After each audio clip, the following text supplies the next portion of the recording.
သုံးတော့ဝယ်သားအပ်ထဲမှာမနေ့ကမိုးရွာမလားနေပူမလားကြည့်လို့ရဘလောက်အပူချိန်ရှိမလဲအတိအကျသိနိုင်အရင်တိတိကျကျကြီးမဟုတ်ရင်တော့ခံမှန်းလို့ရတယ်ကျမ်းပြင်းပြောနိုင်တယ်ဒါပေမဲ့ငလင်ကိုကြတော့ခံမှန်းလို့မရဘူးလားတိပ္ပံနည်းပညာကြကြခံမှန်းလို့မရဘူးလားမရဘူးအဲ့ဒါ facts ပဲ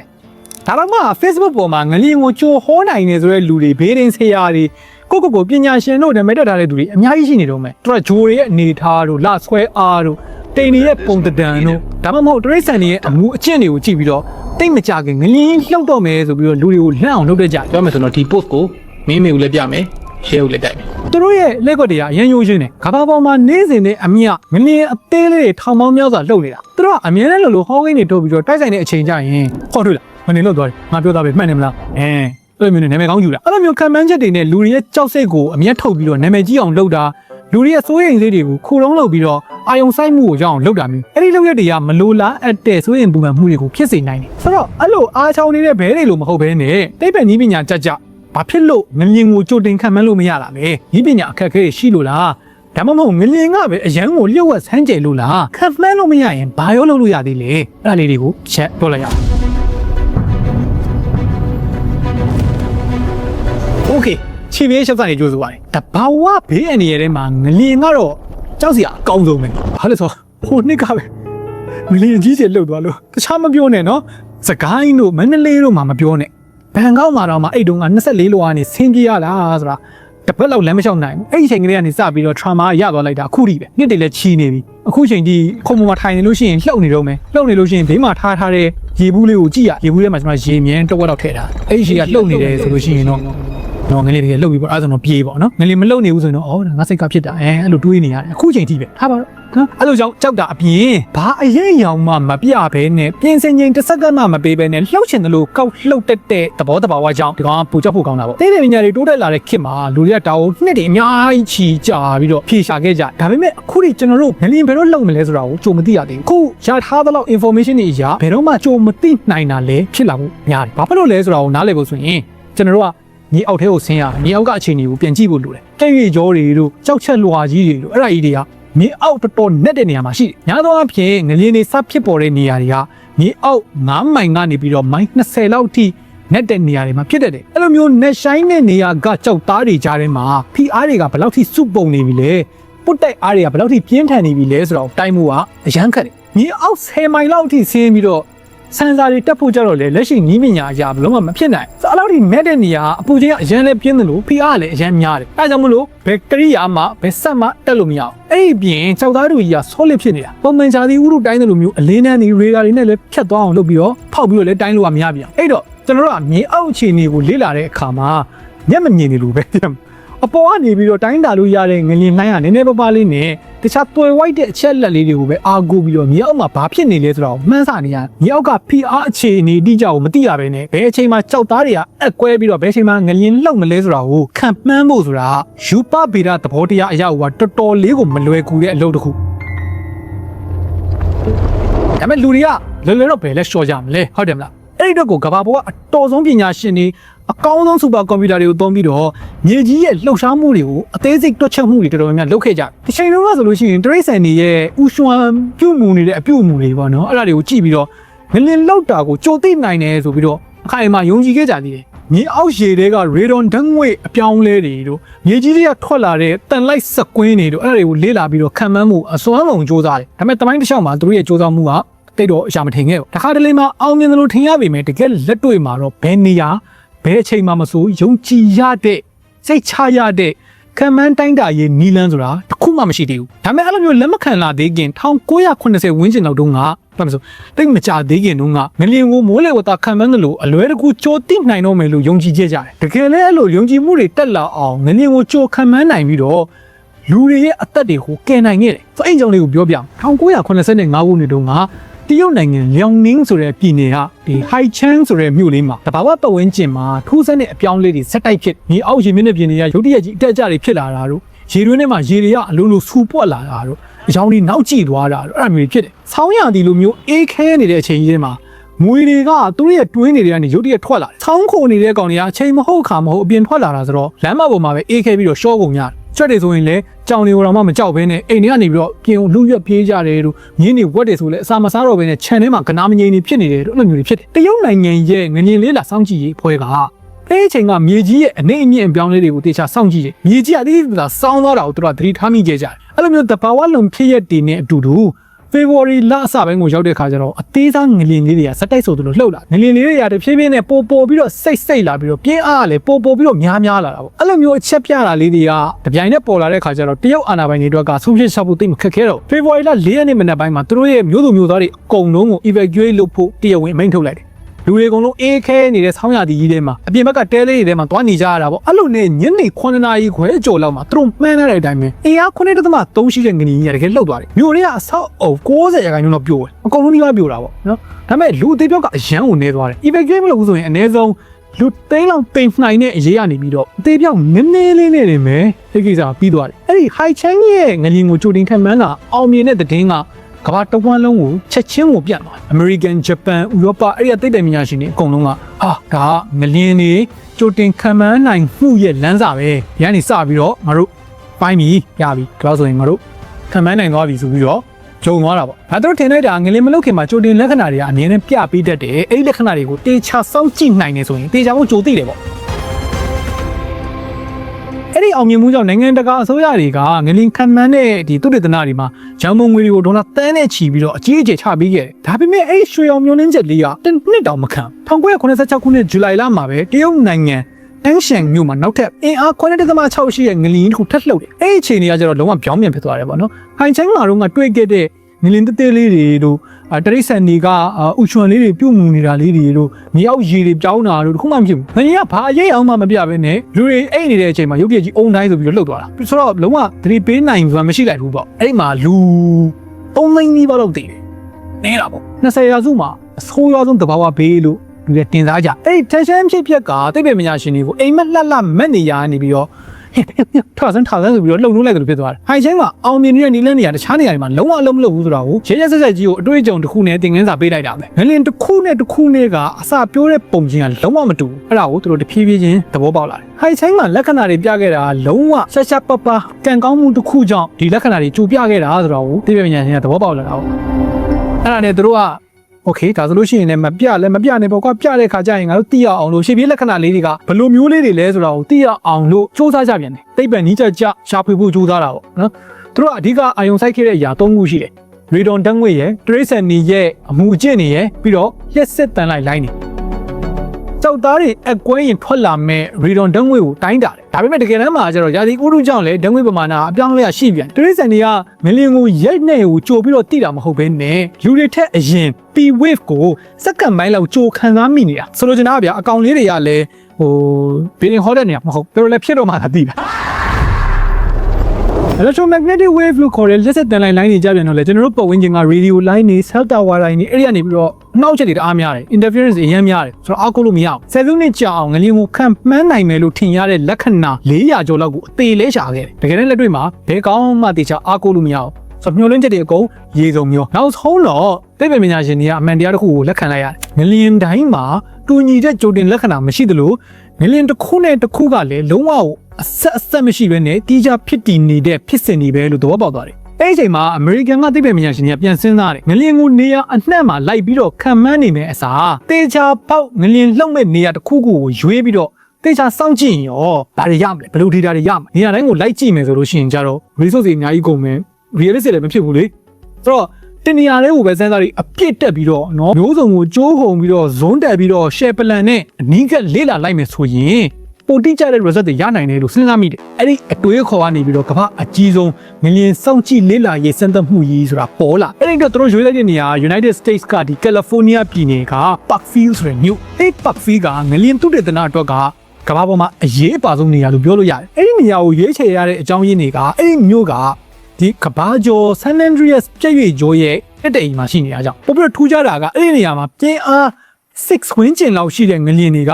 22နှစ်ကိုတစ်ကြိမ်ပုံမှန်လိုလှုပ်နေကြဖြစ်နေတာ။သမိုင်းမှတ်တမ်းတွေကိုပြန်ကြည့်မယ်ဆိုရင်1859 1881 1901 1922 1939 1966 1934 1966အဲ့ဒါတွေမှာငလျင်တွေပုံမှန်လှုပ်ခဲ့တယ်။ 1934ခုနှစ်တခုကလွှဲရင်ကျန်တာတွေအကုန်လုံးက22နှစ်လောက်ချပြီးတော့လှုပ်ခဲ့တယ်အဲ့ပတ်တောင်သူတို့တွတ်တွေ့တယ်ဒါကပုံမှန်ဖြစ်နေတဲ့နေရာမျိုးကတခြားကမ္ဘာပေါ်မှာဘယ်နေရာမှမရှိတော့အဲ့ဒါကြောင့်မို့လို့1985ခုနှစ်မှာ American ဘူမိဗေဒလေ့လာရေးအဖွဲ့ USGS ကနေပြီးတော့တရားဝင်ဟောကိန်းတစ်ခုကိုထုတ်ခဲ့နောက်တစ်ချိန်ငလျင်က1988ကနေ1993နှစ်မှာတေချာကိုလှုပ်လိုက်မယ်ဆိုပြီးတော့အဲ့လိုတိကျတွေရှိနေတဲ့ခါကျတော့သူတို့ရဲ့ခံမှန်းချက်ကလုံးဝမှားစရာမရှိဘူးဆိုပြီးတော့သူတို့က over confident ဖြစ်တာအဲ့လိုနဲ့ Parkfield ငလျင်ခံမှန်းရေးစံတမှုဆိုပြီးတော့ကြီးကျယ်ကန်နာယူအဲ့ project ကြီးကိုဒေါ်လာတန်းနဲ့ချီပြီးတော့အကုန်ခံပြီးတော့စလုပ်တယ်အဲ့ project ကငလျင်သမိုင်းမှာအကြီးဆုံးအစုံလင်ဆုံးစောင့်ကြည့်လေ့လာရေးအစီအစဉ်ဆိုပြီးတော့မှတ်တမ်းတင်ခဲ့ USGS နဲ့တက္ကသိုလ်တွေဘောင်းဆောင်က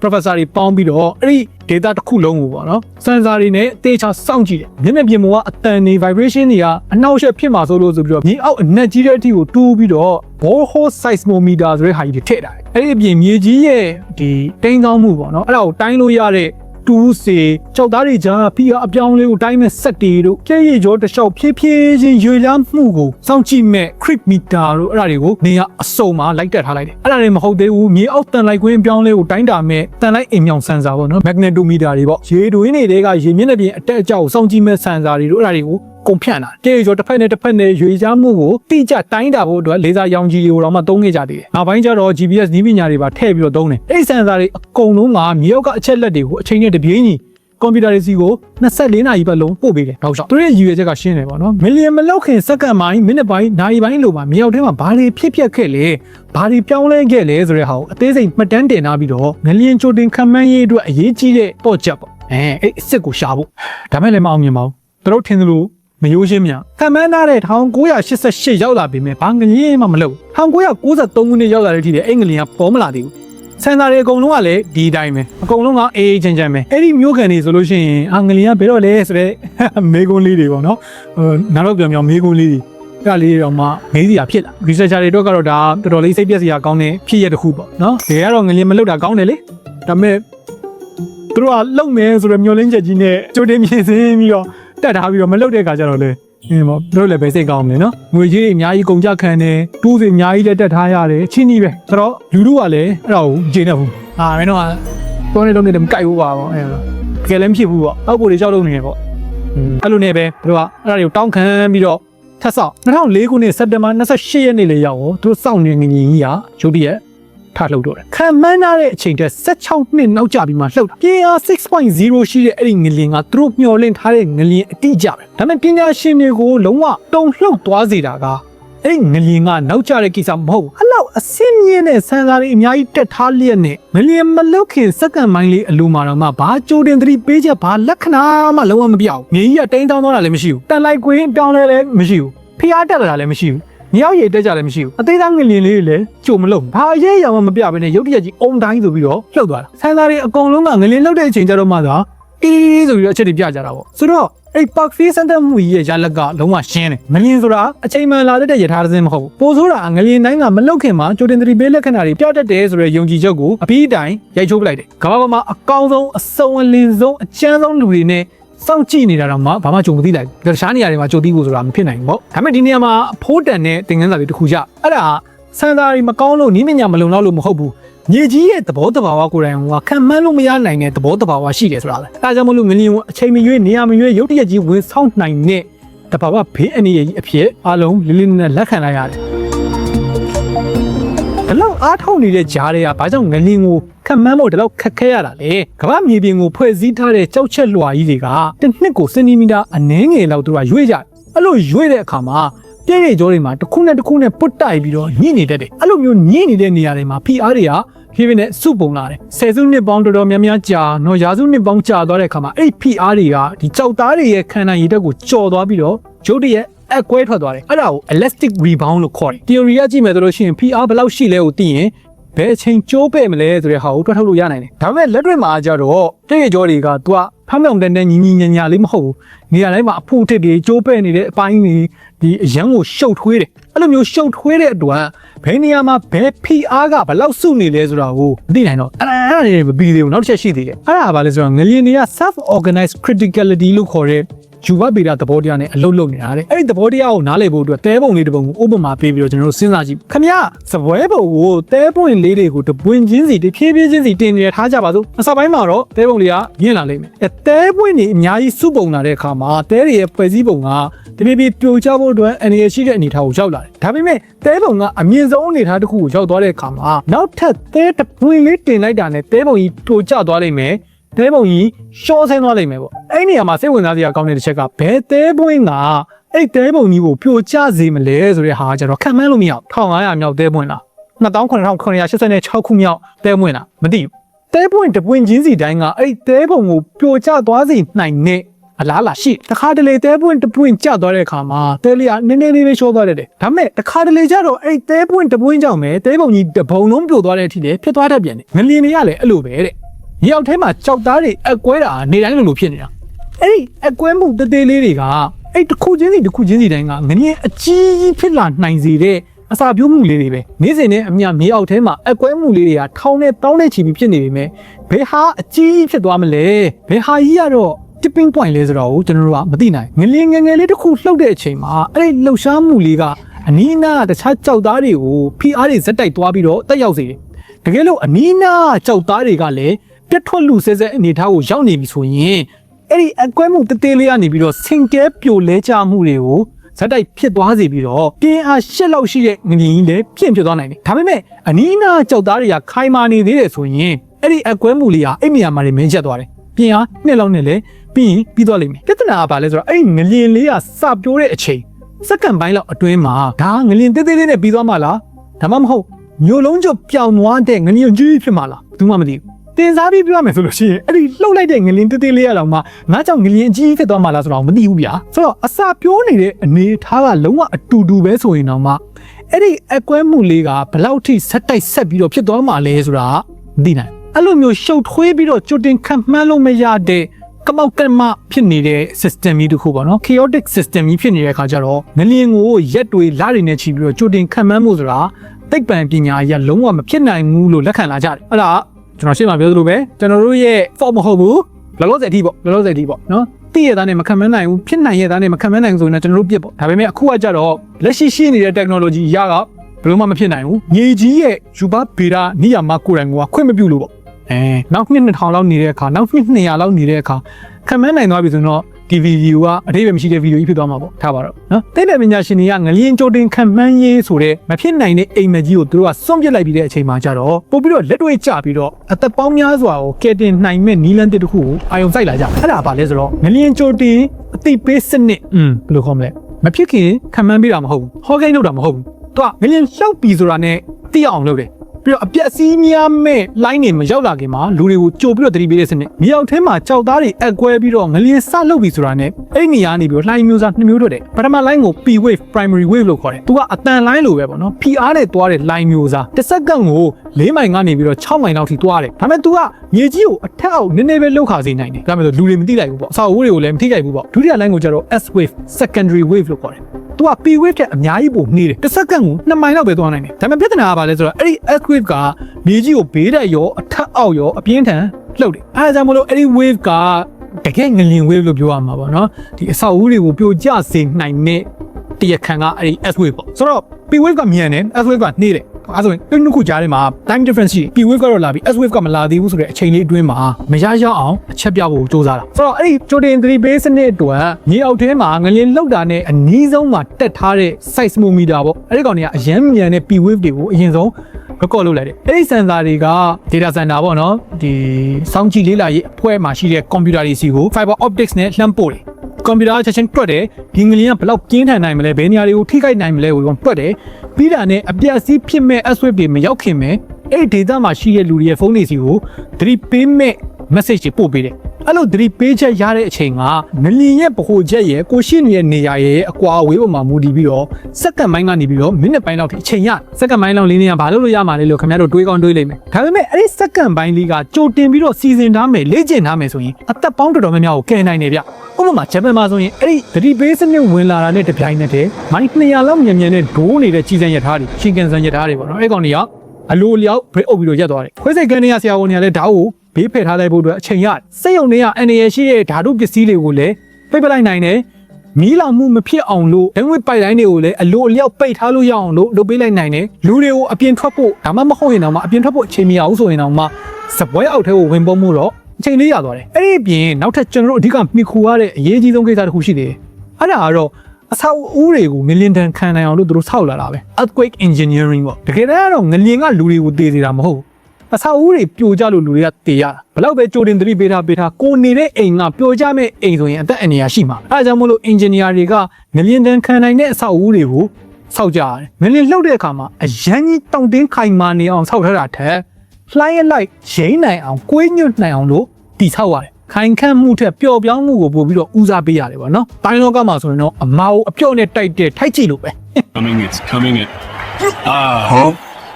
ရှောက်ပြီးခွဲဒါအဲ့ဒီညီပညာတွေတိုးတက်လာတာနဲ့အမျှအခုခင်မီအဆောက်အဦတွေရဲ့အောက်ခြေမှာ rubber နဲ့တမနစ်နဲ့တွဲပြီးတော့လှုပ်ထားတဲ့ခံပြားကြီးတွေပေါ့နော် base isolator ကြီးတွေကိုတက်ထားကြတယ်အဲ့ဒါကမြေကြီးတုန်ခါမှုကိုအဆောက်အဦစီကိုတိုက်ရိုက်မရအောင်လို့ကာဝယ်ပေးတာပြီးတော့အဆောက်အဦအလယ်မှာအလေးတုံးကြီးတွေတက်ပြီးတော့လှုပ်ခါမှုကိုထိန်းညှိပေးတဲ့ညီပညာတွေကိုလည်းသုံးလာကြတယ်ကယ်လီဖိုးနီးယားလိုဂျပန်လိုပြင်းအား9လောက်ရှိတဲ့ငလျင်တွေလှုပ်ရင်တော့မှအဆောက်အဦတွေကရိမ့်ထိုးနေပြီမြဲပြိုကျမသွားတာအဲ့ဒီခင်မီအင်ဂျင်နီယာတွေရဲ့ပညာရည်တွေကြောင့်အဲ့ဒါကြောင့်ကျွန်တော်တို့ကငလျင်ကိုခံမှန်းလို့မရပါဘူးကျွန်တော်တို့ဘက်ကကြိုတင်ပြင်ဆင်မှုတွေညီပညာတွေကောင်းနေမယ်ဆိုရင်တော့လူအသေးပြောက်ကတော့အရင်မများဘူးပေါ့ဗျာသတ်ထားပါတော့ငလျင်လောက်လာပြီဆိုရင်ကျွန်တော်တို့တူးချင်းစီအလိုက်ဘာတွေလုပ်တင်လဲကျွန်တော်တို့ဂျင်းမိထားတာတွေဘာတွေရှိလဲမှားရတဲ့အယူဆတွေဘာတွေရှိတယ်လဲဘာတွေကိုရှောင်ရှားတင်တယ်လဲအဲ့ဒါကိုအဆုံးပိုင်းမှာဆက်ပြီးတော့လေ့လာရအောင်အင်တာနက်ပေါ်မှာနှစ်ပေါင်းတော်တော်များများကြာပေါ့နော်ပြန့်နှံ့နေတဲ့အနေရဲ့အရန်များတဲ့မှားယွင်းတဲ့အယူဆရှိတယ်အဲ့ဒါဘာလဲဆိုတော့အသက်ကယ်တရီကန် triangle of life ဆိုတဲ့ theory အဲ့ဒီ theory ကိုတီထွင်ခဲ့တဲ့သူက Doc Cobb ဆိုတဲ့လူသူကငလျင်လှောက်ရင်စပွဲအောင်မှာဝင်မပုံးမဲနဲ့ခိုင်ခဲတဲ့ပရိဘောဂတွေရဲ့ဘေးနားမှာကွလေးသွားနေဖို့အတွက်ကိုသူအကြံပေးတယ်အစာအိုးပြိုကျလာပြီဆိုရင်အဲ့ဒီပရိဘောဂတွေကမျက်နှာချက်ကိုထောက်ပေးထားပြီးတော့ဘေးနားမှာတရိကန်ပုံစံလွတ်နေတဲ့နေရာရှိတယ်အဲ့ဒါကို V shape space လေးရှိနေတယ်ပေါ့နော်အဲ့ဒီနေရာမှာနေမယ်ဆိုရင်အသက်ကယ်နိုင်တယ်လို့သူကယူဆတယ်အဲ့ဒီယူဆကတေချာမစင်းစားဘဲနဲ့ရုပ်ရည်ကြည့်မယ်ဆိုတော့ပြီးတော့ရှိသားပဲဒါပေမဲ့လက်တွေ့မှာလုံးဝမှားတယ်အသက်အန္တရာယ်ကိုတော့ဒုက္ခပေးနိုင်တဲ့အကြိမ်ဖြစ်နေခင်ဗျားလည်းဒါကိုယုံခဲ့ဘူးတယ်မလားဘာလို့လဲဆိုတော့အဆောက်အဦတွေကငလျင်လှုပ်တဲ့အခါမျိုးမှာအထက်လိုက်ပြိုကျလာမျိုးတိတ်မရှိဘူးအဓိကအန္တရာယ်အဆောက်အဦပြိုတာတဲ့အခန်းထဲမှာရှိတဲ့ပရိဘောဂတွေစာအုပ်စင်တွေမျက်နှာကျက်တွေမီးဆိုင်တွေမှန်ကွဲစားတွေအဲ့ဒါတွေကလူကိုလာမှန်တာပုံများတယ်တကယ်လို့ခင်ဗျားစပွဲလေးမှာသွားကတ်နေလိုက်မယ်ဆိုရင်အပေါ်ကနေပြုတ်ကျလာမယ့်အရာဝတ္ထုတွေရဲ့အန္တရာယ်ကနေပြီးတော့ဘာကာကွယ်မှမရနိုင်တော့အဲ့ဒီပြင်ငလျင်ပြင်းပြင်းလှုပ်နေတဲ့အချိန်မှာအဲ့ဒီခိုင်ခဲမာတဲ့ဆိုတဲ့ပရိဘောဂကြီးတွေကိုယ်တိုင်ကိုကရွေ့သွားပြီးတော့ကိုယ်ပြန်ပိသွားနိုင်နေတယ်အဲ့ဒါကြောင့် American ချက်ချင်းဒီအတင်း American Red Cross အပါအဝင်တခြားဒီကမ္ဘာတခွန်းကယ်ဆယ်ရေးကျွမ်းကျင်တဲ့သူတွေအကုန်လုံးကအဲ့ဒီအသက်ကယ်တရိကန် theory ကိုလုံးဝပယ်ချထားတယ်ဘယ်တော့မှမလုပ်ဖို့ကိုပြင်းပြင်းထန်ထန်သတိပေးထားကြတယ်ဒါဆိုရင်တကယ်တမ်းငလျင်လှုပ်လာပြီဆိုရင်အမှန်ကန်ဆုံးနဲ့အလုံးကြုံဆုံးနည်းလမ်းကပါလေကျွမ်းကျင်သူတွေအကုန်လုံးတညွတ်တဲ့လက်ခံထားတဲ့ထောက်ခံထားတဲ့တခုတည်းသောနည်းလမ်းက drop cover and hold on ဝစ်ချပါကာဝယ်ယူပါကင်နာပါအဲ့ဒီစင်30ငလျင်လှုပ်တာကိုတိချင်းမှာပထမဦးဆုံးကိုယ့်ဘက်ကကိုမြေကြီးပေါ်ဝစ်ချလိုက်ရမယ်အဲ့ဒါမှကိုကမလဲသွားမှာပေါ့ဗျာနင်မလားမလဲသွားဘဲနဲ့တန်ရမရတော့အောင်ပေါ့ဒုတိယအဆင့်ကကြတော့စပွဲဒါမှမဟုတ်ခုံပေါ့နော်ခိုင်တဲ့ကောင်ပေါ့အဲ့ကောင်ရဲ့အောက်ကိုဝင်ပြီးတော့လေဘင်းတို့ခေါင်းတို့အဲ့ဒါတွေကိုအကာအကွယ်ယူရဒီကွယ်လို့စပွဲမရှိဘူးဆိုရင်အခန်းရဲ့အတွင်းဘက်နိုင်ရန်တောင်းမှာကပ်ပြီးတော့လက်မောင်းနှစ်ဖက်နဲ့ခေါင်းကိုကာထားတယ်တတိယတစ်ဆင့်ကကျတော့အဲ့ဒီစပွဲခြေတိုင်ကိုမြဲမြဲဖမ်းကင်ထားပြီးတော့ငလျင်မရက်မချင်းအဲ့ဒီတိုင်းရက်နေရမယ်တဲ့တကယ်တမ်းပြင်းပြင်းထန်ထန်လှုပ်နေတဲ့အချိန်မှာအပြင်ကိုပြေးထွက်တာမျိုးလှေကားလေးစီကိုသွားတာမျိုးကလုံးဝမလုပ်တင်ဘူးတဲ့အဲ့ဒါအသက်အန္တရာယ်အများဆုံးပေးနေတဲ့နေရာတွေဒါပေမဲ့သိတဲ့အတိုင်းပဲကဲတဲ့ရေးရောက်လာဖို့ကြာတဲ့နိုင်ငံဆိုတော့ကျွန်တော်တို့ကတော့ဆက်လုပ်ကြရလွတ်မဲ့တင်တဲ့နေရာကိုပြေးကြတာပဲအထက်မြင့်နဲ့အပြင်ထွက်ဖို့ခက်တယ်ဆိုရင်တော့ drop cover ဟိုးပေါ့အမြဲတမ်း emergency bag အမြဲဆောင်တာပေါ့မိသားစုတွေနဲ့ကွဲသွားရင်ဘာမှတွေ့မလဲဆိုတာမျိုးကြိုသတ်မှတ်ထားတာမျိုးလုပ်ပေါ့အဲ့ဒါငလျင်မှမဟုတ်ဘူးဘလို့အရေးပေါ်ကိစ္စမှမဆိုအသုံးဝင်ဆိုတော့အချုပ်ပြောမယ်ဆိုရင်ကျွန်တော်တို့ကငလျင်ကိုဘယ်တော့မှခံမနိုင်ခဲ့ဘူးခံမနိုင်တယ်လို့ပြင်ခင်ဗျာဂျင်းတဲ့ခံနေရတာခင်ဗျားတို့ရောခံမနိုင်တယ်လို့ထင်ခဲ့ဘူးသလားနောက်ရောခံမလာနိုင်လိမ့်မယ်လို့ရောထင်သလားနောက်က comment တွေမှာဝင်ရောက်ဆွေးနွေးညှိခုံတာလို့ရပါတယ် okay နောက်နေ့မှတွေ့တာ